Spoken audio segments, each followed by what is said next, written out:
अस्सलाम वालेकुम, आदाब मेरे देश के 138 करोड़ देशवासियों। आज का टॉपिक बहुत अलग जरूर लग रहा है, लेकिन ये सच है। टॉपिक है जमातियों के खून से सही होंगे कोरोना के मरीज, कैसे होंगे। और ये कोई मेरा बयान नहीं है, वरना तो सुधीर चौधरी इसको ब्लड जिहाद बता देता। ये Indian council of medical research,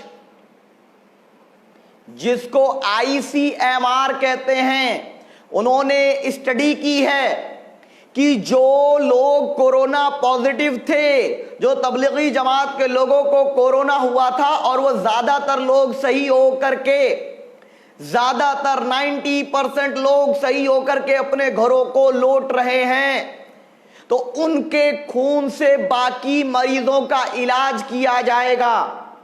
कैसे किया जाएगा? पंजाब, गुजरात और कई स्टेट में प्लाज्मा थेरेपी, जब एक ब्लड को इंटरचेंज किया जाएगा, इसको प्लाज्मा थेरेपी बोलते हैं। साथियों, यह बात आप उन लोगों तक पहुंचा दें जो लोग नफरत फैला करके 25 दिन तक लगातार देश के मुसलमानों को टारगेट किया कि इन्होंने कोरोना फैलाया, उन्होंने फैलाया। आज उन तक ये बात पहुंचा दें कि उनको भी हमारे खून की जरूरत पड़ने वाली है।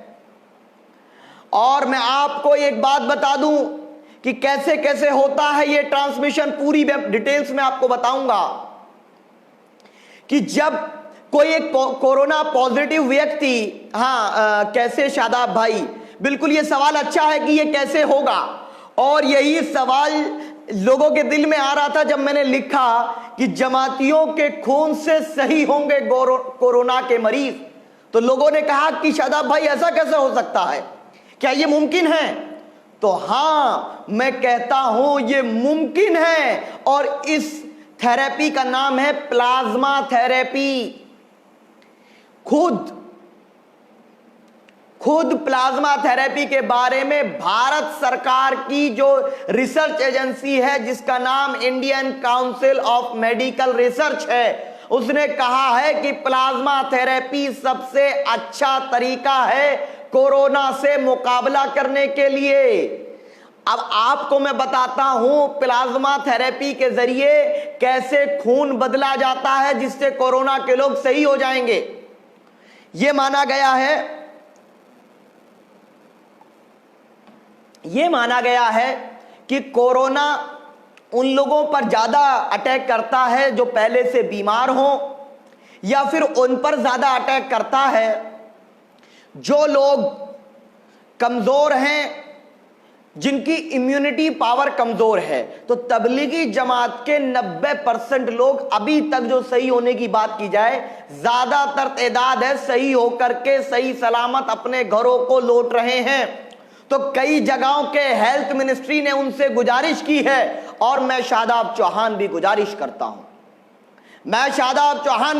करता हूं कि अब वक्त आ गया कि भारत को जिन लोगों ने नफरत फैलाई उनको बताएं, कल भी हम मुल्क के लिए वफादार थे, आज भी मुल्क के लिए वफादार हैं और हमेशा मुल्क के लिए वफादार रहेंगे। अगर हमारे खून से हमारे सिख भाई की जान बचती है तो हम खून देने तैयार हैं। हमारे खून से दलित भाई की जान बचती है तो हम अपने खून से दलित भाई की जान बचाने तैयार हैं। अगर हमारे खून से पिछड़ी जाति के लोगों की, मजदूर भाइयों की जान बचती है तो हम अपना खून देकर जान बचाने तैयार हैं, क्योंकि मजहब इस्लाम इंसानियत का पैगाम देता है और हमारा मकसद इंसानियत की खिदमत करना है। प्लाज्मा थेरेपी का प्रोसेस बताऊं, वरना फिर भक्त कहेंगे कि ये तो झूठ बोल के चले गए, कोई तरीका ही नहीं बताया। प्लाज्मा थेरेपी में कैसे होता है, बहुत गौर से समझे इस चीज को। एजाज खान के बारे में भी बोलूंगा, और एक सवाल और भी आए आज, उनके बारे में बोलूंगा। कई लोगों ने मुझे मैसेज करके सवाल पूछे, उनको भी बोलूंगा। मीडिया के संबंध में बोलूंगा, दोनों मुद्दों पे बोलूंगा। पहले मुद्दे को समझ लें। ये मानिए ये कोरोना पॉजिटिव हैं, जो सही होके आए हैं, ये ईमान करके चलिए ये वो तबलीगी जमात के शख्स हैं जो कोरोना से लड़के आ चुके हैं। ये वो शख्स हैं जिनको कोरोना हुआ है और अभी वो मरीज हैं, अस्पताल में हैं। तो अब क्या किया जाएगा? इनका खून निकाला जाएगा और इनके खून को इनकी बॉडी में डाला जाएगा एंटीबॉडीज बनाने के लिए, जिससे कि इनके खून की जो ब्लड की जो इम्यूनिटी पावर थी, जो लड़ने की क्षमता थी, वो इनके अंदर ट्रांसमिट हो जाएगी और वो पूरा शरीर भी इनकी तरह, जमाती वाले भाई साहब की तरह कोरोना से लड़ने में सक्षम हो जाएगा। और ये कोई मेरी मनगढ़ंत कहानी नहीं है और ना इसको अर्नब गोस्वामी और सुधीर चौधरी या कोई और इसको नकार सकता है। ये चैलेंज है। इसका नाम है प्लाज्मा थेरेपी। क्या है इसका नाम? Plasma therapy. इस प्लाज्मा थेरेपी के जरिए जो लोग बीमारी से सही हो चुके, जो तबलीगी जमात के लोग, उनके खून को ले करके, उनका ब्लड डोनेट करा करके, उनसे गुजारिश करके, उनसे हाथ जोड़ के उस खून को लिया जाएगा और फिर वो खून कोरोना मरीज के बॉडी में चढ़ा दिया जाएगा, जिससे कि उनके सही होने की सबसे ज्यादा संभावना प्लाज्मा थेरेपी से है। कई प्रदेशों में, गुजरात, पंजाब और कई जगहों में यह काम शुरू हो चुका है। यह बात हो गई है और मैं इसीलिए बता रहा हूं क्योंकि 25 दिन हो गए रोजाना जमात तबलीग, मुसलमान, निजामुद्दीन, ये टोटल डिबेट होते होते 3 दिन हो गए और आज इन्हें बोलना पड़ेगा, आज इनको बताना पड़ेगा, इनको खबर चलाना पड़ेगा कि निजामुद्दीन मरकज के लोगों ने जो खून दिया उससे कितने गरीबों की जान बच गई। और साथियों, हमारी तारीख रही है जब जब भी हम तरक्की की तरफ चले हैं, जब जब हम अपने फैसले लेने की तरफ चले हैं, जब जब जालिम ने हमारे साथ साजिश की है, हमारे साथ गद्दारी की है, हमारे साथ धोखा किया है, हमको कमजोर करने के लिए हमारी सफों में इंतशार पैदा किया है। अब बताइए एजाज खान का मामला। एजाज खान ने कुछ बोल दिया तो उसको गिरफ्तार करके लेकर गए। एजाज खान ने कुछ बोल दिया तो उसको गिरफ्तार करके ले गए। लेकिन मेरे भाई, एजाज खान गरीबों को खाना बांट रहा था। मेरी कई बार उस दरमियान एजाज से बात हुई और मैंने कहा वाकई एजाज भाई, बहुत से इख्तलाफ हो सकते हैं, बहुत से मसाइल हो सकते हैं, लेकिन आज आप जो काम कर रहे हो वो काबिले तारीफ है। उनका गुनाह क्या था? फिरोज अंसारी भाई कह रहे हैं कि थोड़ा जल्दी आ जाते लाइव, काफी इंतजार करना पड़ा। भाई मैं माफी चाहूंगा देरी के लिए और मैं इंशाल्लाह आइंदा आपसे मशवरा लेकर सभी साथियों से किस टाइम लाइव कार्यक्रम किया जाए उसी टाइम कार्यक्रम किए करेंगे। थोड़ा लेट है उसके लिए माफी चाहूंगा, लेकिन मैं जो एजाज वाली बात बता रहा हूं सुनिए एजाज भाई वाली। एजाज भाई लगातार गरीबों को राशन दे रहे थे, साथ ही साथ वो शख्स क्या कर रहा था? वो भक्तों का जवाब भी दे रहा था, वो भक्तों का जवाब दे रहा था। तो एजाज खान को जेल में डाल दिया गया, लेकिन बबीता फोगाट, ये फोकट की टीआरपी पाने वाली, इस पर कुछ नहीं हुआ। क्यों? क्योंकि वो बीजेपी में है। इसलिए साथियों, मैं आपसे एक बात कहना चाहता हूं आज, और बहुत अहम बात है ये, और इस बात को आप दिल से लेना, दिल से लेना कि जब जब आपकी आवाज बुलंद होगी, जब जब आपकी आवाज बुलंद होगी, चाहे एजाज खान की शक्ल में हो, चाहे डॉक्टर अय्यूब साहब की शक्ल में हो, चाहे शादाब चौहान की शक्ल में हो, तब तब आपके साथ ये प्रताड़ना की जाएगी और उसका एक ही उद्देश्य होता है कि कैसे मुद्दों को भटकाना है। आज मुस्लिम आईडीज के जरिए जो पैरामेडिकल स्टाफ जो काम कर रहे हैं, ये उनके सम्मान का समय है। एक सेकंड को, ये कौन जी? एक सेकंड आया मैं, एक सेकंड, आप एक सेकंड लाइव रहिए, मैं भी आ रहा हूं।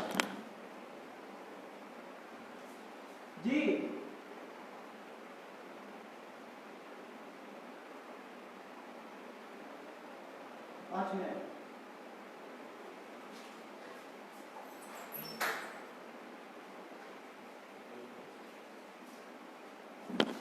मुझे जाना पड़ गया, मैं माफी चाहूंगा। मैं आपसे एक जिक्र कर रहा था कि जब जब आपकी आवाज बढ़ती है, जब जब अपनी आवाज को आप लेकर के जाते हैं, जब जब एजाज खान मजबूत होने की तरफ बढ़ता है, जब जब डॉक्टर अय्यूब मजबूत होने की तरफ बढ़ते हैं, जब जब शादाब चौहान को इनकी आईटी सेल वालों तक ये खबरें जाती हैं कि 269/2020 मुकदमा नंबर 269/2020 सुप्रीम कोर्ट में डाला जा चुका है नफरत फैलाने वाले हाउसेस के खिलाफ, तब तब साजिश एक रची जाती, एक षड्यंत्र रचा जाता है। और षड्यंत्र क्या होता है कि आज एक नया नाटक शुरू हुआ है पिछले 5 दिन से। मुस्लिम नाम की आईडीज बना करके, मुस्लिम आईडीज, बिल्कुल नौशाद भाई मैं सहमत हूं आपकी बात से, नौशाद भाई मैं सहमत हूं पूरी तरीके से। तो मुस्लिम नाम की आईडीज बना करके मुसलमानों के खिलाफ षड्यंत्र रचा जाता है, जिससे कि मुसलमानों को ऐसा लगे कि मुसलमान ही इनका विरोधी है। मुसलमान की आईडी से एजाज खान की फेसबुक पर कमेंट किया जाएगा, मुसलमान नाम की आईडी से शादाब चौहान की आईडी पे कमेंट किया जाएगा।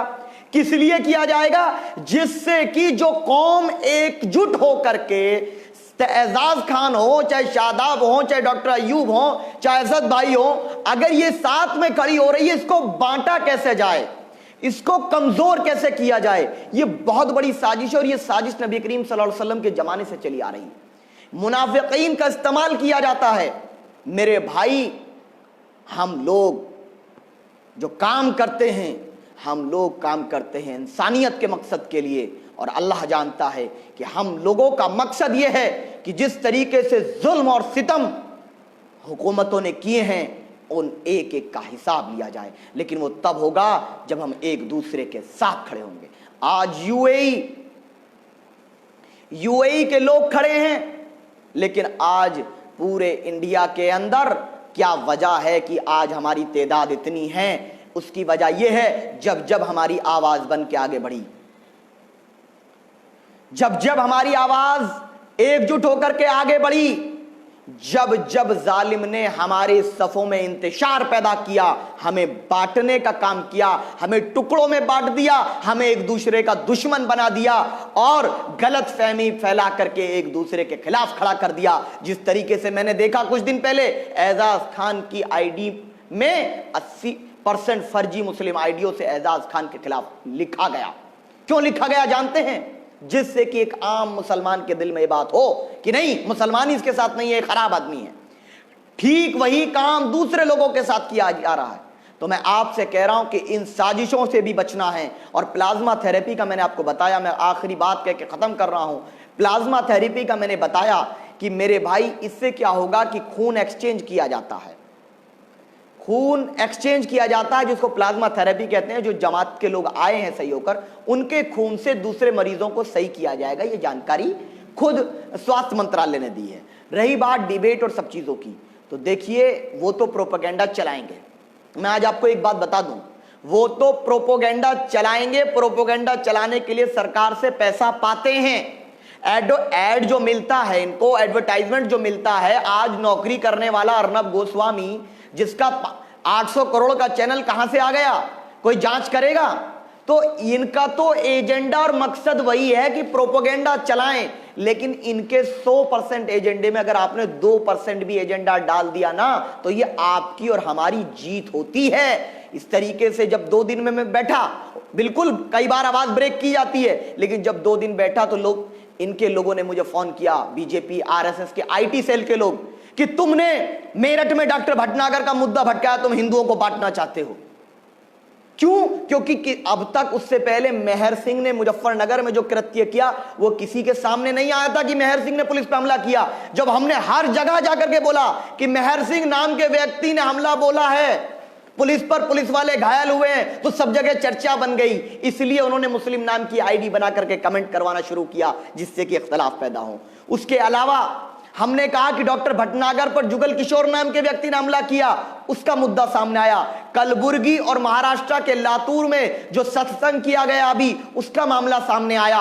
और मोहम्मद जाहिद भाई, ये बात जो आप सवाल मुझसे पूछ रहे हैं, काश कि आपने कौम और मिल्लत के लिए कभी सोचा होता तो ये अल्फाज आपके जबान पर ना आते, क्योंकि ये अल्फाज आरएसएस जो चाहता है, ये अल्फाज वो हैं जो बीजेपी, जो संघ परिवार चाहता है, वो हैं। क्योंकि हम लोग अगर इसकी जरूरत होती तो बाबरी मस्जिद मामले में सुप्रीम कोर्ट में याचिका ना डालते, सीए मामले में सबसे पहले जाकर के याचिका दाखिल ना करते। सबसे पहले जब मीडिया ने तबलीगी जमात और निजामुद्दीन मरकज के खिलाफ षड्यंत्र रचा, साजिश रची, इस साजिश के खिलाफ मुकदमा नंबर 269/2020 ये दायर हम लोगों ने ना किया होता दिल्ली सुप्रीम कोर्ट में, हम इनके खिलाफ, इन जालिमों के खिलाफ सुप्रीम कोर्ट में लड़ रहे हैं। और असली वही होता है जो जालिम को जालिम के सामने खड़े रहकर जालिम बोलता है।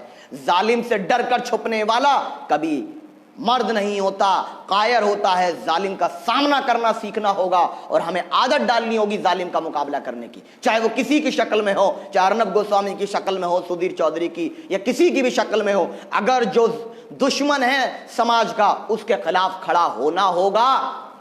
सुधीर तिहाड़ी तो भी इसको ब्लड जिहाद बता देगा कि नहीं, शादाब चौहान ने ब्लड जिहाद छेड़ा। ये ब्लड जिहाद नहीं है, अगर है तो बिल्कुल कुछ भी मानिए, लेकिन ये इंसानियत की सेवा है, खिदमत है। और मैं आखिरी बात सोनू निगम के बारे में कह करके, जिस सोनू निगम को इंडिया में अजान से परेशानी थी, जिस सोनू निगम के पेट में पेचिश होती थी अजान की आवाज सुन के, अब दुबई में अस्सलाम वालेकुम भी कर रहा है और अजान भी रोजाना सुन रहा है। डर की वजह से ट्विटर अकाउंट भी डिलीट कर दिया है, क्योंकि शेख जब से पीछे पड़े हैं ना, सबसे हालत सबकी खराब हो गई है। इसीलिए मैं कहता हूं कि अपनी आवाजों को उठाते रहो और कभी भी अपनी उठने वाली आवाज पर शक को सुबह करना, ये हमेशा साजिश हुई है। नबी करीम सल्लल्लाहु अलैहि वसल्लम के सामने हजरत उमर के ताल्लुक से लोगों ने क्या कहा था कि इन्होंने बेगुनाह का कत्ल कर दिया, ये इल्जाम लगाया था। और एक आजकल सीरियल चल रहा है